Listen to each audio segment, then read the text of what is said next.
Welcome to the Human Capital Innovations Podcast, your go-to source for personal, professional, and organizational growth and development. We hope you tune in often for all things people management, organizational development and change, organizational leadership, and social impact related. Maximize your personal and organizational potential with Human Capital Innovations Podcast.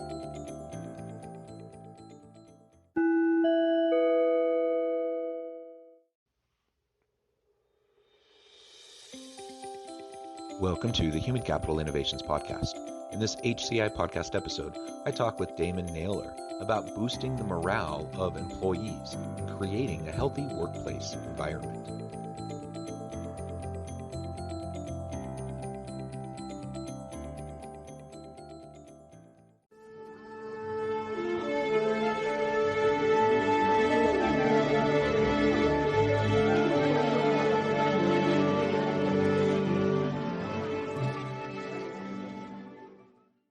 Damon Naylor, welcome to the Human Capital Innovations Podcast. Thanks for having me, John. It's an honor and a privilege, and we're great to be here with you. Glad to be here with you. It's great.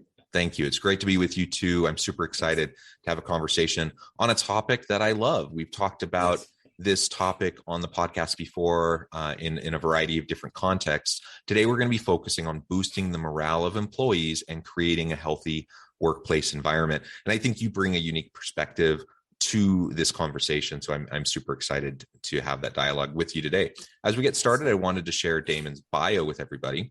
With several hundred speaking engagements and many published works under his belt, Damon Naylor is known as a Renaissance man, inspirational communicator, gift guru, and authority and expert who provides direction, inspiration, and education to any audience. Damon possesses a wealth of knowledge in the areas of educational, entrepreneurship and business, religious, entertainment, relationships, leadership, and parenting. Currently, he serves as a consultant, leadership trainer, motivational speaker, author, and educator. As a result of his experience and expertise, he has been featured over 200 times in various media outlets, including the Huffington Post, Reader's Digest, Thrive Global, Goalcast, MSN, Yahoo Finance, Redbook, Insider, podcasts, radio, TV shows, magazines, newspapers, and many more. So much wonderful work that you do. I love your background. Anything else you want to share with listeners by way of your background or personal context before we really dive on into the conversation? It's just on a personal front, I'm a husband and father, but yes, everything else summarizes me. But yes. Yeah, very good. Very good. Okay, so you're joining us from Louisiana. I'm in Utah. Yes. We're just chatting pre-interview. Neither of us have been to each other's states, and so we're. It's fun to connect with people in areas that you haven't been before. So that's wonderful. And as I look at your kind of Renaissance man background, I love that. I think there's a great need in the world today to have people. We need experts that are an inch wide, mile deep, but we need people that also are connectors, people that can kind of see holistically the big picture. And that's kind of how I read that when you describe yourself as a Renaissance man, that you're someone that can bring people together. You're a connector. You're someone that can talk to important ideas and issues that are facing most people and most organizations to help people drive success. And so I think that is very much needed in our world today that's hyper contentious, and there's just seems to be wedges everywhere, and people have a really hard time just talking and getting their heads wrapped around important and challenging issues, and whether we're talking about our communities, society as a whole, or within our organizations. Yes, and I totally agree. As you're stating, there is a need for mediators, advocates, those who stand in the gap.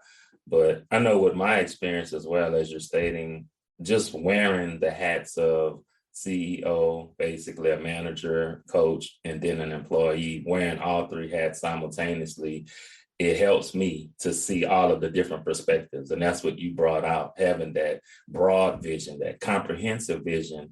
And when you're able to see from those different perspectives, you also understand the mind frame of each perspective.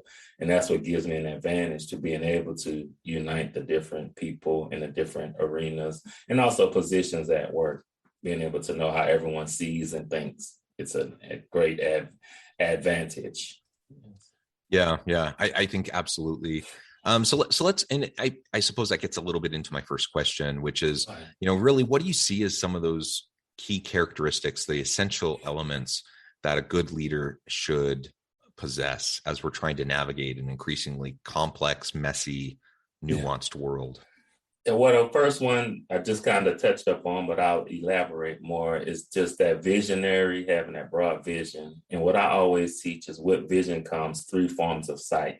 First is foresight, which is the ability to see ahead and also to have that wide view, that widened perspective. And as a leader, we have to see things before anybody else does. If you're always seeing things at the same rate as everyone else, it's going to be hard to lead, but you have to have some foreknowledge of what's to come and be able to plan and adjust accordingly. Then the next form of sight is insight, which is the ability to see beneath the surface, to be able to discern, to detect, to see gifts and talents, to see weaknesses and shortcomings, and being able to navigate and deal with people accordingly after knowing and having that insight, because everything won't be on the surface. And as a leader, you have to be able to see and understand and know what's going on beneath the surface, knowing the undercurrent. And then lastly is the oversight, which is the ability to manage and supervise. And what I found, the more foresight and insight a person has, especially as a leader, the better he or she will be able to have the oversight and be able to manage people, because they can see ahead and they can see beneath the surface. So I would say that was one of the greatest traits, but also being flexible, as you stated, in the time we're living in. I think that's something that people aren't willing to do, is be flexible. Everyone is just, they're staunch supporters of their ideas and concepts, and they kind of cut off everybody else and, shun everyone else. But when you're flexible, you kind of open, even though you may not agree, just having the open mind to be able to receive, and if not agree, just have the open mind to receive it and understand it at the least. And I would say good communication skills, being able to articulate and share your vision, to express yourself and to hear others, because communication, of course, is sending and receiving. I think that's one of the shortest, or one of the major drawbacks, is listening. I find lots of people in leadership positions don't like to listen, like to shut down and shut off any ideas that are contrary to theirs, or that kind of sends them in a direction they feel they don't want to go in. And so being able to listen with your ear for content and information and ideas, but then listen with your heart, to be able to listen to the heart of the people. What are they really trying to say, or what are they really feeling? And then last but not least, I would say interpersonal skills, just being a people's person, loving people, really wanted to see people achieve and develop and grow and become great and do great things. But I think those are the characteristics I find are necessary for a good leader. Yeah, I agree with each of those. I think you really hit on some of the major elements. And one of the reasons I asked that question to start is because I do think there are these general skills, competencies, capabilities, characteristics of leaders that can help you be successful. I'm not a believer in like the born leader. I'm not a believer in kind of the quote unquote, tall, dark, handsome, charismatic leader. I think these are old stereotypes that need to get disrupted. And there's no one size fits all. There's different leadership styles. There's different personality styles. There's all sorts of different ways that we can be with those around us. And while some of these characteristics and capabilities, I think, are kind of universally important, that doesn't mean that I need to be a certain way when I'm a leader. Ultimately, I need to be authentic and genuine as a leader. And so that means if I'm an introvert, and I'm an introvert, and so I'm never going to be that rah, high energy, charismatic kind of a leader. But I can work hard on developing authentic, meaningful relationships with my people. I can be there to support them. Like I can communicate, I can do all those things that you were just talking about.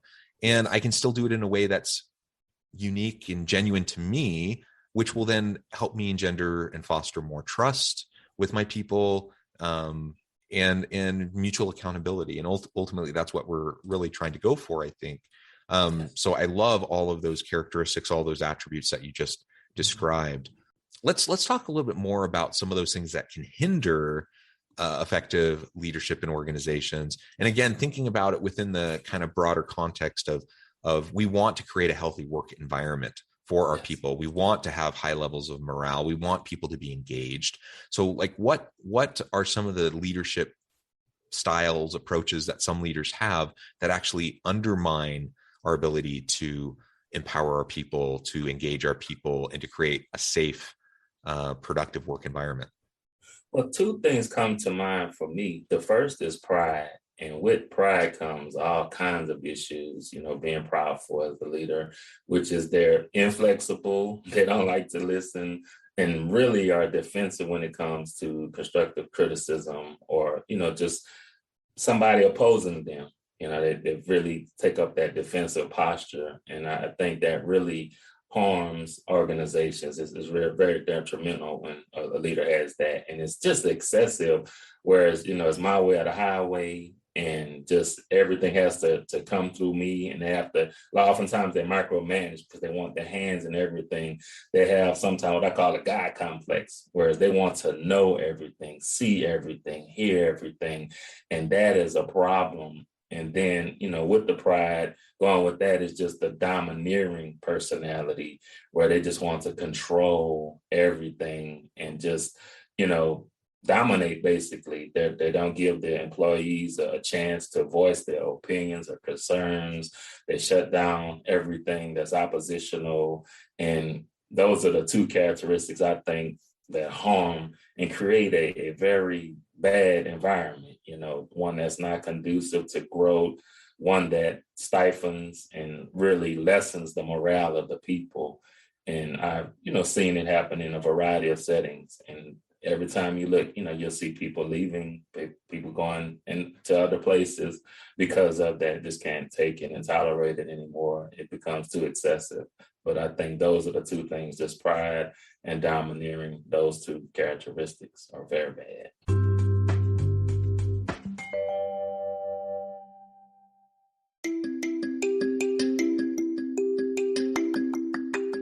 I'm excited to announce the publication of my new book from HCI Press, Bluer Than Indigo Leadership, The Journey of Becoming a Truly Remarkable Leader. Early in my adult life, I learned about an Asian proverb that translates as bluer than indigo. If you think about the color indigo, it is a brilliant, deep, and vibrant blue, what some would call the bluest of blues. To have something that is bluer than indigo is rare and truly remarkable. Contrary to popular myth, there is no one-size-fits-all or cookie-cutter approach to effective leadership. There's no silver bullet, no secret sauce, no go-to model that will solve all of our problems. The truth is, great leaders have all had their unique strengths and flaws, and have all had to discover and then pave their own distinctive path in their life's journey to fulfill their leadership potential. Bluer Than Indigo Leadership will help you discover your own path and explore those ordinary, everyday actions that will help you respond to an uncertain future and produce extraordinary results for individuals, teams, and organizations.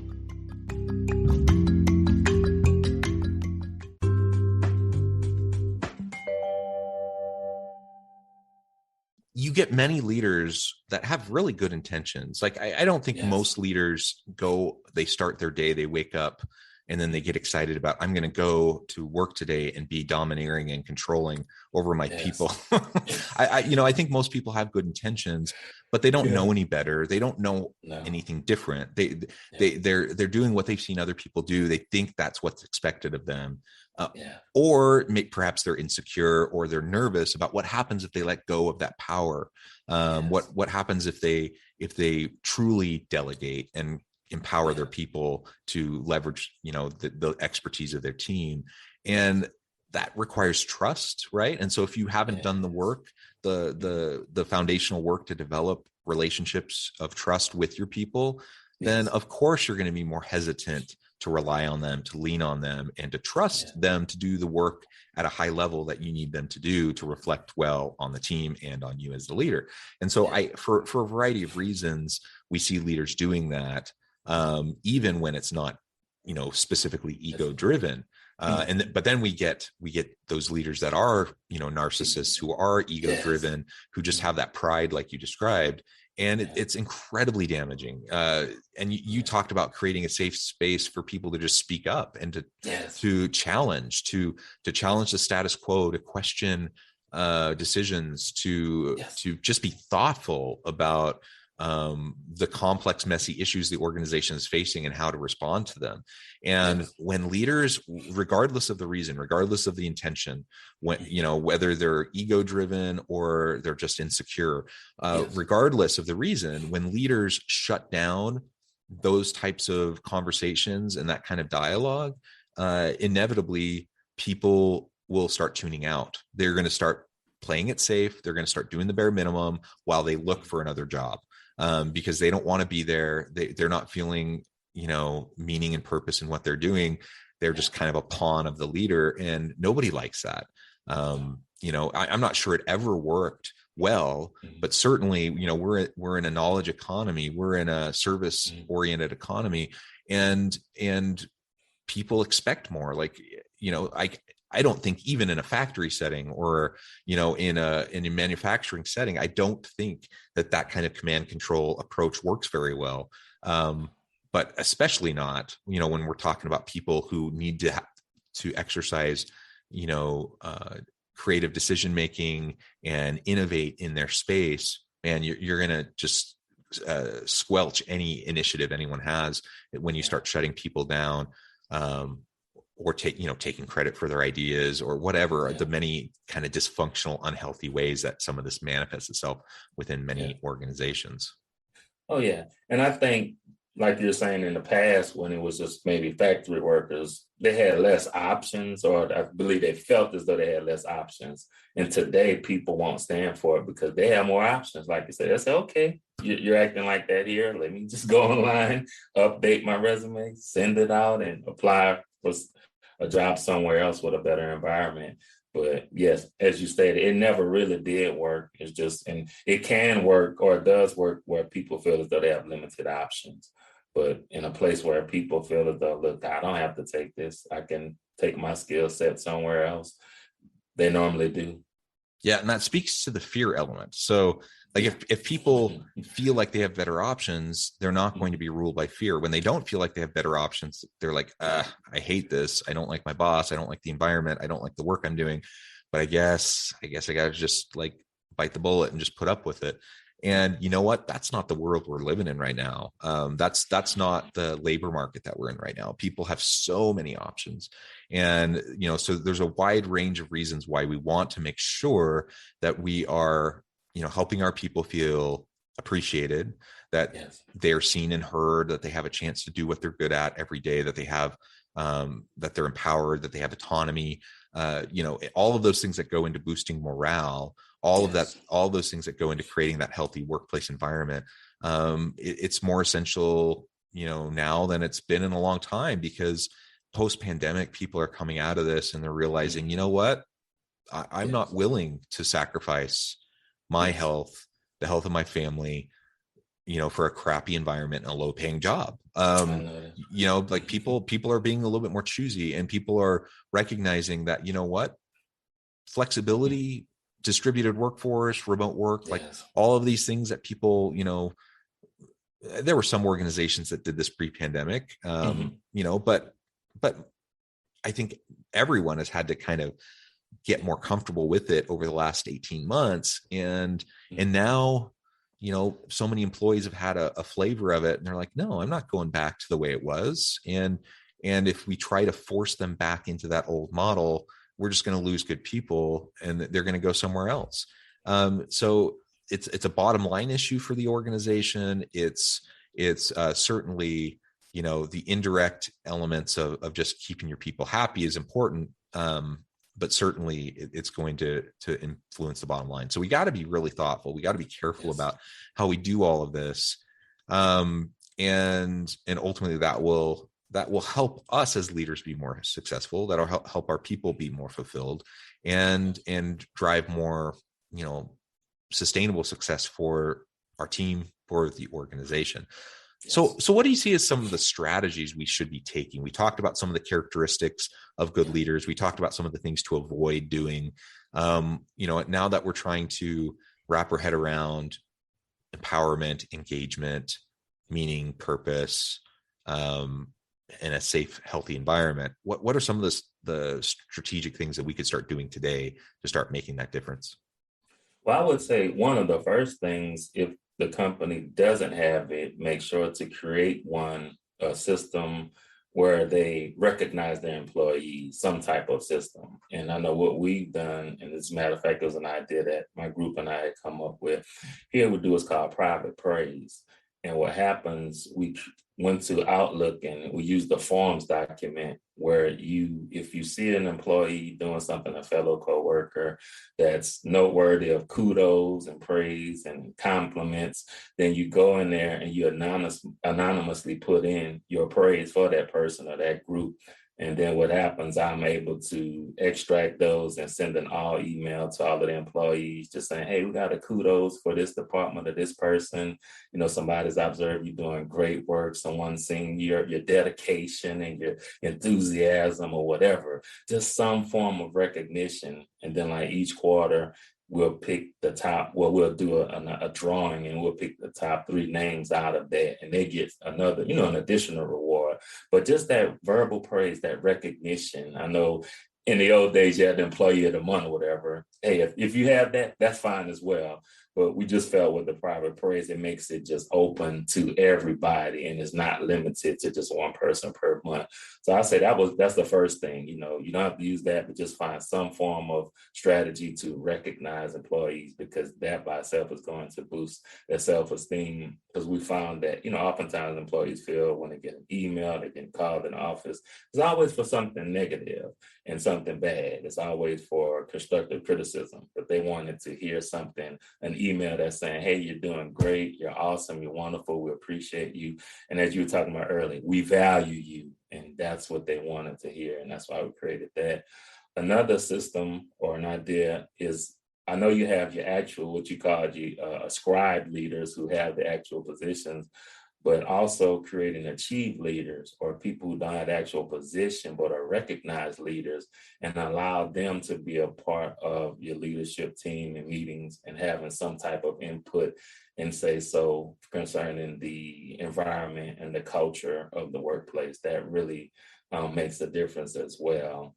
And then I think one thing too, incorporating like a constructive way of employees being able to voice their concerns and to do it anonymously. Now, sometimes it could lead into a lot of venting. If it does that, you have to change it.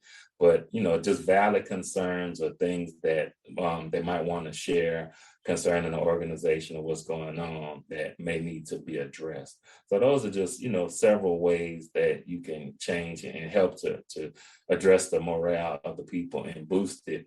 Because with the feedback, I think also once the feedback is given, making sure to make changes and modify things according to what you've given. Because when people see that they're being heard, you're going to get more out of them as well. But if people constantly are complaining or saying they're concerned about this and that, and nothing's getting done, that really hinders the morale. And like you said, it makes people just shut down, get silent, and just go through the motion. But when they're saying something, and it's really something that does need to be addressed, and they see those changes, they see it being addressed in some kind of form or fashion, it might not be what they want, but just some kind of response, some way of dealing with it, then that really helps, because you give the people a voice and you're empowering them. I love those ideas. I think those are great tips. I think this isn't rocket science. Like if we just start doing some of these basic, simple things and doing them consistently over time, yes, we can start them right now. Yes. And you can start to develop goodwill with your people. You can start to develop your relationships. You can start to develop that trust. And it just takes a little bit of effort consistently over time, and it'll reap really great dividends in the long run.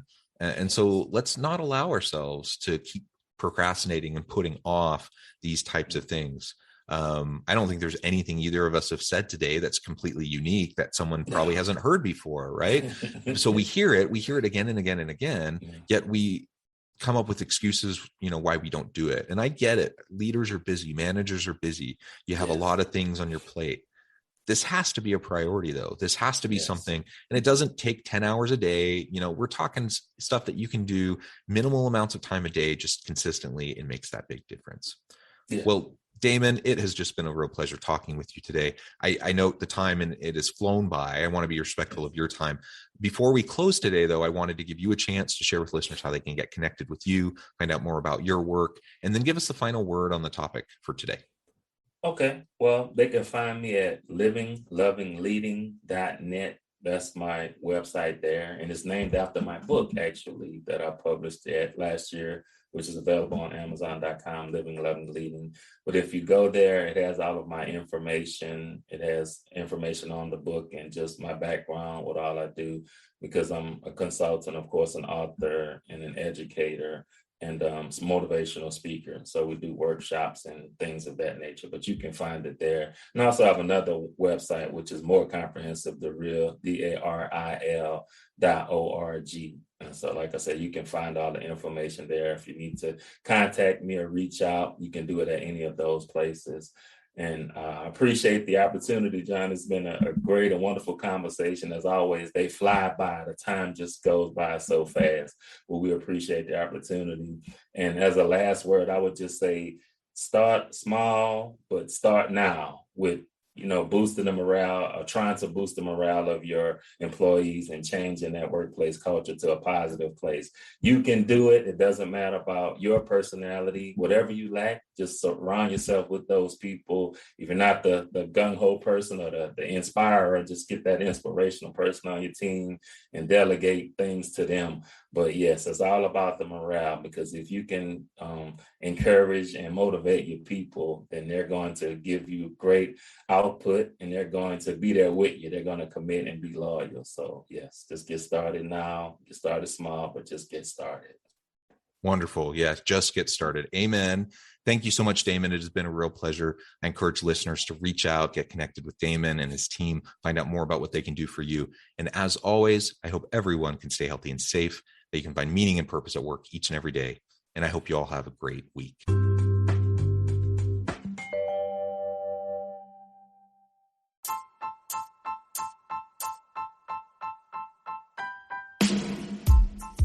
The alchemy of truly remarkable leadership. Ordinary, everyday actions that produce extraordinary results. Consider how the nature of work has shifted over the past 50 years. With increased globalization, rapid technological advancement, and the shift in economic composition, the average job of today looks very different than the average job of 50 years ago. What will the jobs and organizations of tomorrow look like? Moreover, what does this all mean for organizational leaders? What are the core competencies and capabilities of organizations and their leadership that are prepared for continued disruption and geopolitical and socioeconomic shifts? Regardless of what the future holds, increasingly, leaders need to be socially minded, data-driven, decisive, champions of talent, and disruptors of the traditional notions of leadership, teams, organizations, and work. The alchemy of truly remarkable leadership will help you to explore your own leadership competencies and capabilities and consider ways to apply and implement them into your workplace and personal life.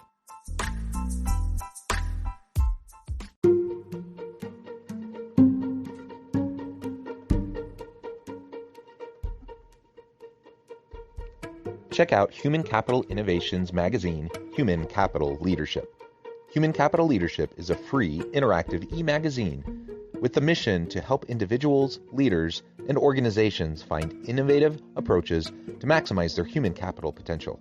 We publish issues quarterly in August, November, February, and May. Take a look at the latest issue and let us know what you think.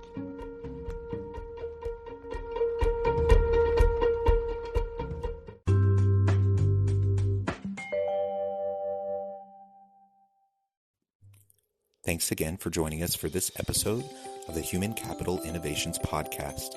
I hope you stay healthy and safe and that you have a great week.